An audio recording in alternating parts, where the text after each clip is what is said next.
Hello and welcome to something a bit different for a change. I decided to take a short break from my Morrowind playthroughs and devote a bit of time to one of my other favorite games, and that is Stardew Valley. Here I'm going to give you a quick tour of my year 5 farm that I've been playing with my girlfriend. That this is actually her character because she was the host and I was the guest on this multiplayer thing we were playing. Well, anyways, to start this off, this is our bedroom. We have the TV so we can quickly see the weather and daily luck and all that good stuff. These are my catalogs for decorating the various rooms, and this is my creepy daughter running around the place. My statues of perfection that give me some goodies, including a prismatic shard every day. Crystallariums, I think they have diamonds or rubies or jades. These are the best gems to have in crystallariums.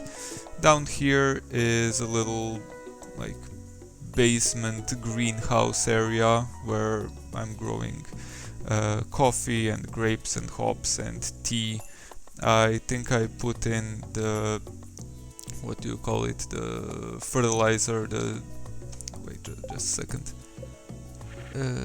where is it?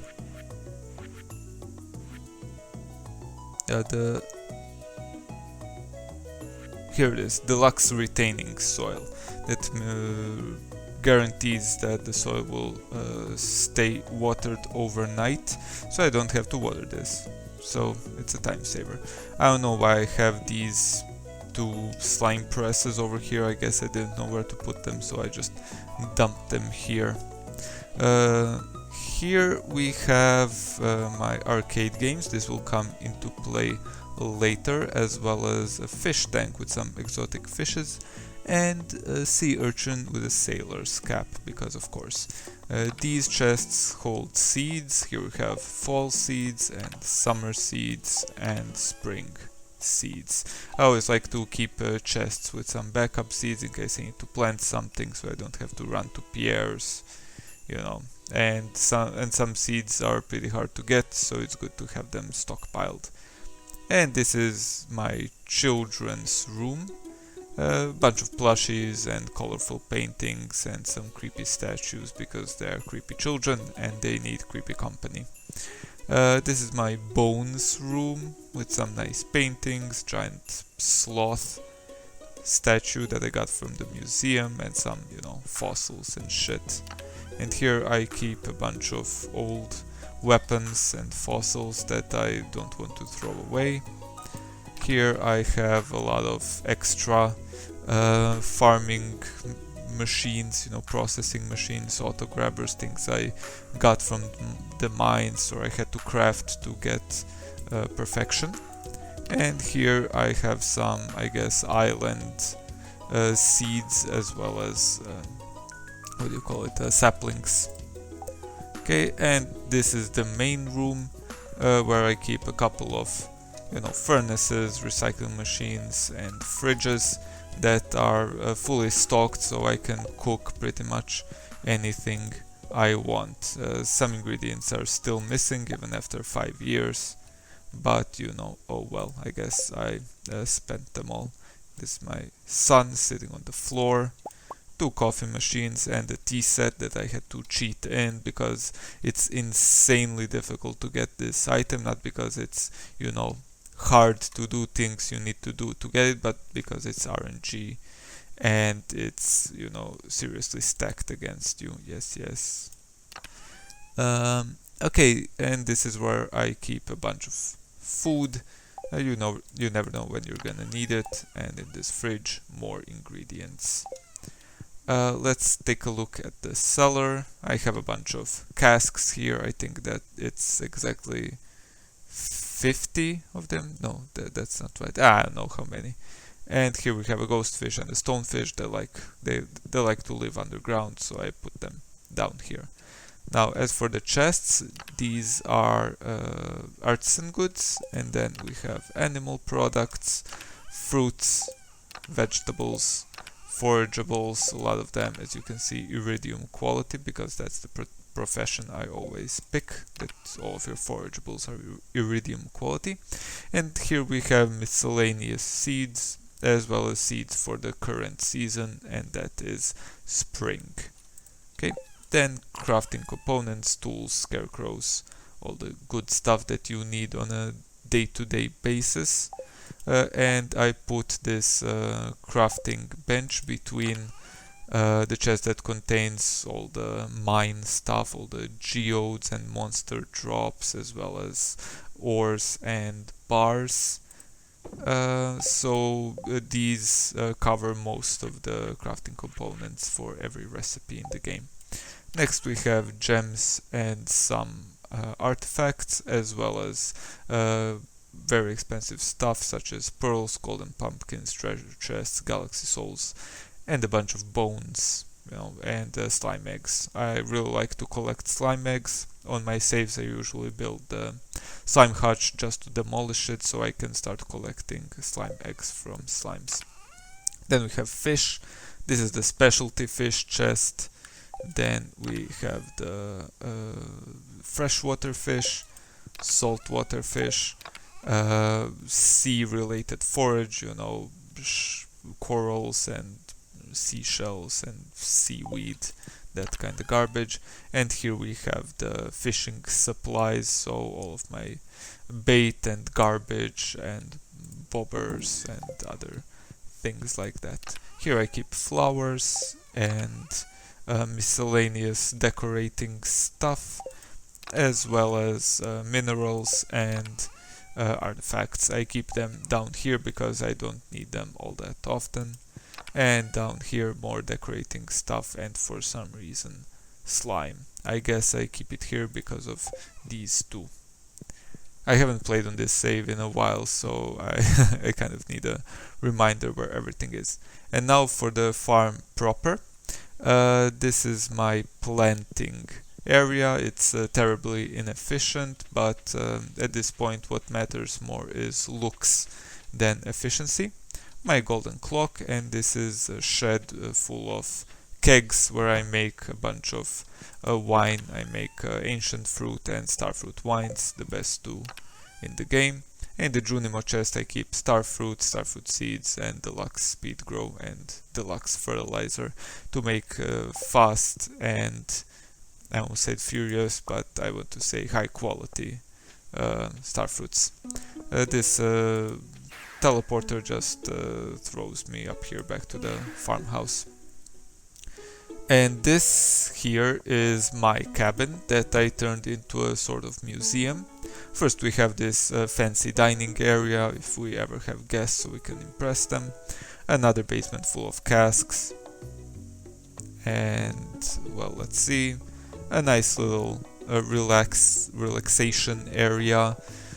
A museum full of artifacts, dwarf scrolls and dwarven items, I guess. And here's all the colorful, fancy stuff to impress visitors. My bedroom when the wife kicks me out. A slime trapped in the shadow realm. This is a big fancy aquarium full of legendary fish and one lava eel, I guess. And here we have my mineral collection, sorted, by color to make it all nice and pretty. And down here we have my slime farm. I don't keep them in a hutch, I keep them here, and they're just so precious. Okay, that's pretty much it when it comes to this cabin. Next on our list is this greenhouse. I actually made a little mini greenhouse with these garden pots, and I planted a bunch of different shit just to make it look nice. And sometimes I just come here and sit and enjoy the ambiance. Yeah, Stardew Valley is just an awesome game. And here is my little forest with Junimo Kart and this rainbow trout pond. It's just, I pretend it's my koi fish pond. And my crop of tea. And this is my dino, what do you call it, coop, where I collect dino eggs. And for some reason we have one chicken also here. There he is. What's his name? T-set. Ah, right.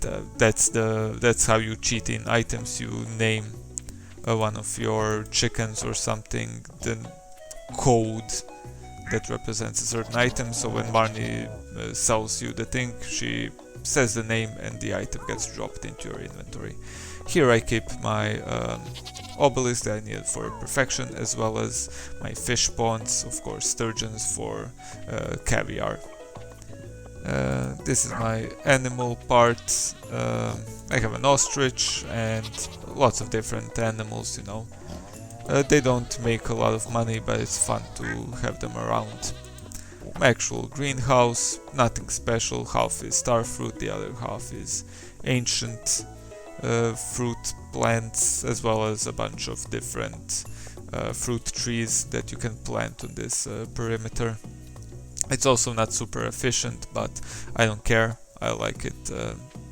I prefer that my farm is aesthetically pleasing than for it to be actually super efficient. And here I have my mushroom cave, again nothing special. And two more sheds. The first shed is just, you know, farm processing stuff for my cheeses and mayos and aged roe, and I needed to produce a bunch of bars, so I made these hoppers to make the process a bit quicker. Furthermore, this is the last shed, a bunch of kegs, and they are currently producing coffee. I'm gonna have a cup, why not? Lastly, let's take a look at the island. So here we go. I did some decorating here as well. Again, horribly inefficient. I have a couple of trees, my starfruit plantation, plus some pineapples, and the farmhouse itself is like a home away from home, you know, a vacation house basically. It also has one of these aquariums that has island fish, so I can look at them whenever I want. Okay, let's teleport back. And now, just you know, to torture myself, I am going to play a bit of Journey of the Prairie King. I'm actually going to continue my save. This is the save where I managed to beat Factor's challenge. And then there's actually an easy way to achieve that, and that is to abuse that the game allows you to save. For those of you who don't know, Factor's Challenge is an achievement on Steam that requires you to beat this game, this Journey of the Prairie King, without dying once. But on this save I managed to get very good luck. I didn't actually save scum. I managed to, you know, brute force it, just play until I got good luck with coin drops and then get pretty good upgrades and, you know, actually beat the game fair and square. But then I saved and decided to just continue playing, see how far I can get with this save scumming technique. And I got, as you can see, pretty damn far, because you can look to the right and see exactly how many levels I've beaten. So this is, I think, so when you beat the final boss, the game lets you start over, enemies get tougher, but you keep all of your upgrades. Your health gets reset down to 3 again though, so you have to be careful what you're doing. This level is the last one in the desert world. That is the first, you know, world in Journey of the Prairie King, and I'm actually in this fort with enemies attacking me from all sides, but their pathing doesn't really let them fit through the narrow openings, and mobs tend to get stuck. So I just stand in the middle and shoot through the openings, prioritizing enemies that manage to break through. There's a number of power-ups in the game, including what I'm using right now. That's the machine gun, and now I picked up the sheriff badge, which gives you triple shot like a shotgun, plus the increased rate of fire of the machine gun and movement speed boost. And now comes the merchant. I'm going to buy this shotgun revolver thing that allows me to fire 3 shots without having to use a power up. So that's, you know, pretty great. I'm gonna play until I beat Factor once to just show you around for those of you who aren't very good at the game, so you can see what awaits you once you do get good and start, you know, kicking major ass. Okay, the second world is this forest with fast moving but fairly squishy mushrooms, as well as tanky horned dudes that have been present in the desert world as well. They're pretty slow, but they're not a big threat because of their slow movement speed, but they can take a couple of hits. We also have butterflies that are slow moving, but they can fly over obstacles, and they can spawn at any edge of the map and not just the you know, the openings. And then we also have the imps. They are usually just from the last world, the frozen world. But since I'm playing on the kinda harder mode, they spawn everywhere. And they are a real pain in the ass because they're fast and flying. So there's really something to watch out for. And they're the enemy you have to prioritize. Now this arena is pretty straightforward, wide open space, enemies spawn from all sides, and you have to like stay near the center because of the flying enemies that can spawn from anywhere, and just keep shooting, kill enemies that are closest to you first, and those that are faster. I'm not gonna take anything. These are sheriff stars that give me a buff, and boots that give me extra movement speed permanently, but I don't have enough coins for them, so I'm not taking anything. I already have the machine gun power-up stored away for when I need it, which is, let's say, right now. You can see how much my rate of fire just increased, and I just picked up an extra life. I'm not going to pick up the shotgun power-up, because with my current power-up, my current upgrades, I already have the shotgun. I already shoot 3 shots with every attack, and the shotgun power-up actually reduces your attack speed slightly. Now I used the tombstone that turns me into a zombie, I think, and that enemies start running away from me, except for imps for some reason, and I kill them with a touch, so if I run into an enemy they will die. And I get a speed boost, which is also pretty nice. I see another sheriff star that I'm gonna get, and this red box teleports you and confuses enemies, so they don't move. They can't see you. Never really understood the the theme behind that power up, but oh well, they can't all be winners.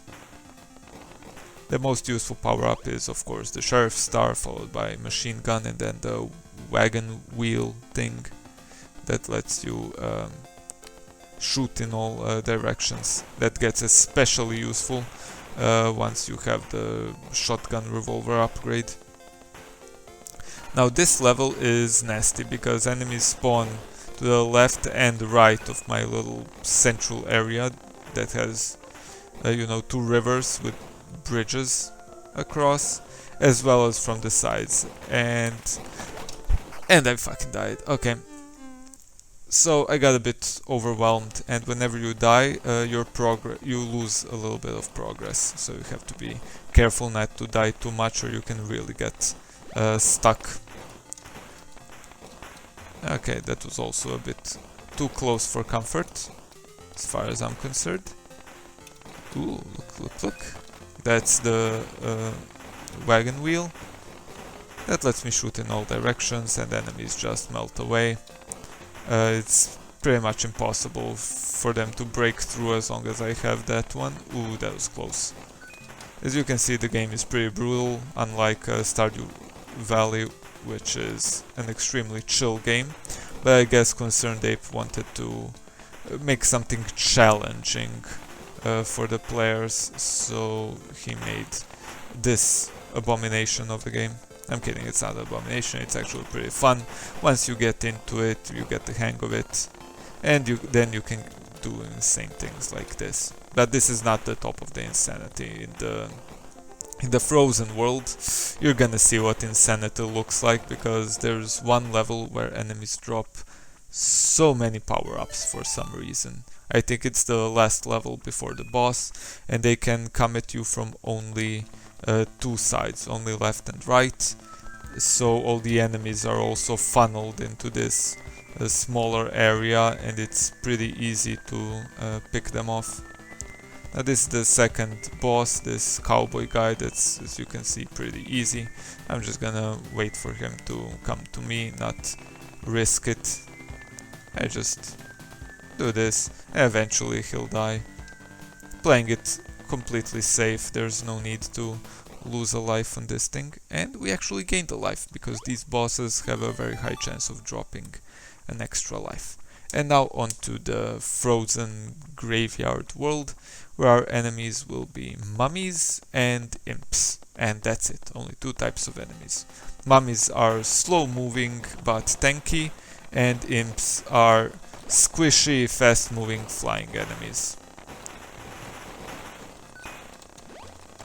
And here we go, just stacking a bunch of power-ups so we can destroy enemies as quickly and easily as possible. The power-ups I'm not picking up currently are the nukes. They explode enemies, but the enemies don't drop anything, so I like to avoid these unless absolutely necessary. Also, I think I read it on the wiki that these power-ups can bug out bosses if you use them in during the boss fights, so it's best to just play it safe and not use them. So in the late game you want to avoid these nukes, because enemies will not drop any power-ups, enemies killed by the nuke. And in the early game you want coins, you want every single coin for all the upgrades. It takes a lot of coins, and well, without upgrades you will fall behind and you will have a pretty hard time. Unlike me right now, I'm fully upgraded, I'm just tearing through them. It's super easy actually once you get to this point. And here we go. I'm gonna buy an extra life. I have gold, but nothing really to spend it on. And now here I am sort of zoned in by these 4 tombstones. I can't move over them, but the imps can fly over them, and thankfully I can shoot through them.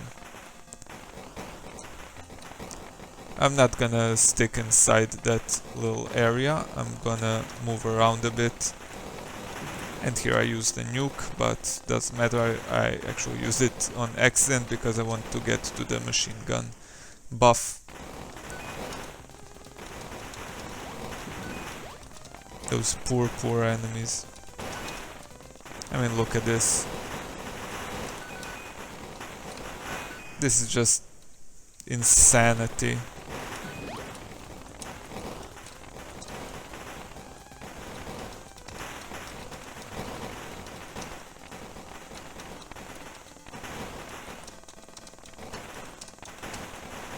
Yeah, and apparently the buffs stack, so if you pick up 2 wagon wheels back to back, their duration is then... the durations add up. So when one stops, the other one begins. So it's good to keep that in mind. If you don't pick up a power-up in, I don't know, 10 seconds or something, it starts blinking and disappears.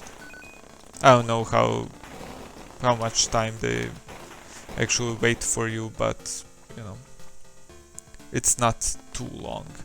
And this is the level I've been talking about. They can come only from the left or the right. Let's see how it goes. The imps can still spawn from any edge, and they're super annoying.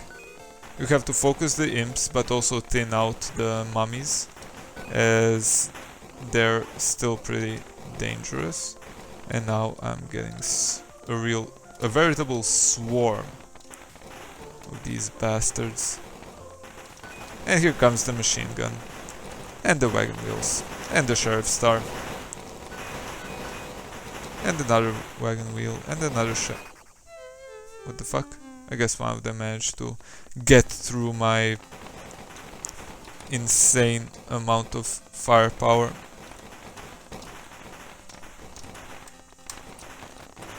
Okay, let's not beat around the bush and slaughter them. It's also a good idea to keep one machine gun or sheriff star for the final boss, if at all possible, but with the amount of power-ups dropped by enemies in this level, it should be no problem. Too bad I fucked up. That was close. Okay, and here we go.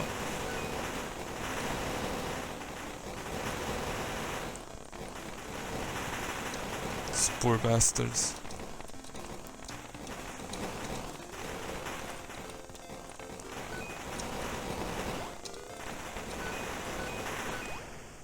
And it's pretty much over. I'm just gonna keep doing this until they're all dead forever.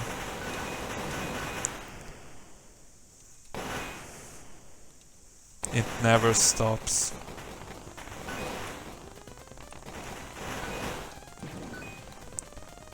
And again, I get to buy another extra life.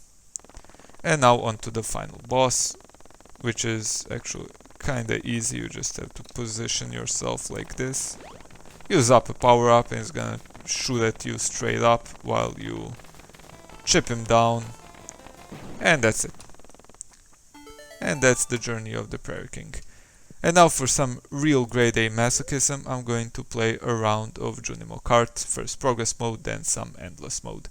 Wish me luck, for this game is brutal. It's completely unfair, it will fuck you over whenever it can. It looks simple, it looks, you know, cutesy and everything, but no. No. If you've ever played this game, you know the rage and frustration that this game can induce. And I've seen players, you know, at higher levels playing this, and oh my god, they are so much better than I am. I am a pleb, as you can see. I'm just gonna restart that. This was shameful. Okay, less talking, more playing. Come on. Eeh.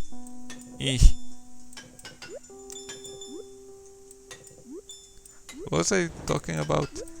Me sucking at the game? Yeah, that sounds about right. I mean, I don't really suck a lot. I'm decent at it, okay? I can, you know... What the... Oh my god, okay. I can what do you call it, consistently beat the first two levels without dying, unless I do something stupid, like what I did right over here. You just have to time your jumps right, not miss any fruit like I did right here. But like I said, the game is brutal, it will fuck you over, it doesn't care, it's just, you know, it will fuck you up. These boulders, they're RNG, they'll just kill you if they want to. So you're gonna hate it if you get a very, you know, tall platform, if you have to play near the top of the screen and then just without any warning you're dead. What happened? A boulder fell on you and you had no time to react. Or if you have to jump and the fucking waterfall is in your way and you can't see shit. Now these ice levels, the slippery slopes, are kind of fun. They have these downwards icy slopes that speed you up, make you jump faster, but you're hard to control while doing so. And of course, just to fuck you over, they're gonna plant these roadblocks or whatever just when you have to make a jump. So you have to, you know, sweat and swear and shit yourself because the game hates you. That's just it. This game hates your guts. There's nobody this game loves. This game is the Hitler of games. Good thing my YouTube channel is not monetized, because right about now it would get demonetized for me saying that the cutesy game is the Hitler of games. And we beat the second level, isn't that great? No, it's not, because now comes the boss. Oh my god, they let me skip the boss level so I don't have to deal with the fucking whale or the slime. The slime isn't that bad, but the whale, oh my god. Okay, this level has two gimmicks. It has faster movement speed, and it has these ghosts. The ghosts aren't that bad, their movements are semi-regular, you can usually predict where they're gonna go, but they can spawn in such a place that you have no choice but to, you know, die. They can be unavoidable, and that sucks. Like this. And the second thing is, well, you move faster and there's a lot of long jumps. So you have to wait until the last possible moment to make a jump. And you have to, you know, not chicken out, but also you have to click at the very last second to make the jump. And then you hold your breath until you land. No? Oof, oh my god. Oh my god, that was too fucking close. Right at the end there. Why did I die? Okay, take two. Yay, we made it. And now the path splits off in two ways. We can either get the good level or the complete garbage dumpster fire mushroom level. And when I say good level, it's, you know, beatable. Unlike the mushroom level, which isn't. It has a lot of these small platforms and it's very tough, guys. I don't know what to tell you. I'm probably gonna fail here and not even get to the last level. I'm sweating so much. My mouse is all wet from my sweat and blood and tears, mostly sweat. Can't believe I managed to dodge that boulder. I thought I was dead meat, but Lady Luck is smiling at me and then just turns around and spits into my face. Like I said, this game fucking hates you. I had excellent luck. I skipped the boss level, I didn't get the mushrooms, but then this bullshit. Or maybe I'm just bad at the game.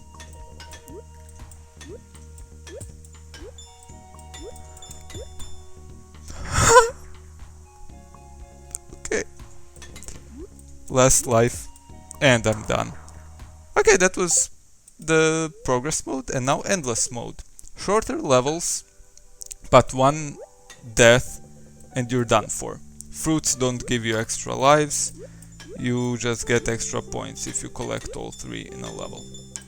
And there's a quest in game that you can get to... Whoa, fuck! To get, what do you call it, 50,000 points. I'm currently at, what, 5,000? And I'm gonna get another 5,000 from 3 fruits, so that's 15,000. So by the end of level 2 I'm gonna have about 30,000, and then I'm gonna die to the fucking whale that I managed to skip in progress mode. The whale is a nightmare, seriously.